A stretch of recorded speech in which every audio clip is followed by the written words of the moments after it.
বিষয়টি আপনারা হয়তো এর মধ্যেই জেনেছেন যে জাতিসংঘে বিভিন্ন দেশের রাষ্ট্রপ্রধানরা মিলিত হয়ে একটি লক্ষ্যমাত্রা ঠিক করেছেন। আমাদের যেরকম একটি লক্ষ্যমাত্রা থাকে যে আমার কালীপুরে আমরা হয়তো এই 1 বছর বা 2 বছরের মধ্যে এতগুলো রাস্তাঘাট করবো, এতগুলো প্রাইমারি স্কুলের উন্নয়ন করবো, আমরা একটা ঠিক করি যে আমরা এই কাজগুলো করবো। সেভাবেই বিশ্বের নেতৃবৃন্দ, অনেক দেশের রাষ্ট্রপতি, প্রধানমন্ত্রী তারা বসে 2015 সালের মধ্যে আমাদের যে এই পৃথিবীর বিশ্বটাকে কিভাবে উন্নত করা যায় তার জন্য তারা এই কয়েকটি লক্ষ্যমাত্রা ঠিক করেছে, যেখানে চরম দারিদ্র থেকে শুরু করে স্বাস্থ্যসেবার উন্নয়ন আছে, শিক্ষার উন্নয়ন আছে, নারী পুরুষের সমতা এবং ক্ষমতায়ন আছে নারীর, এরকম বিভিন্ন লক্ষ্যমাত্রা ঠিক করেছে।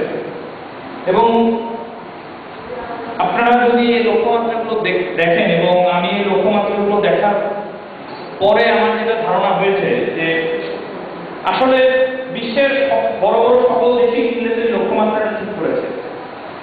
আবার এটাও ঠিক যে আমেরিকার যে বাস্তবতা বা যে সামাজিক অবস্থা, বাংলাদেশের কিন্তু যে সামাজিক অবস্থা বা বাস্তবতা এক না।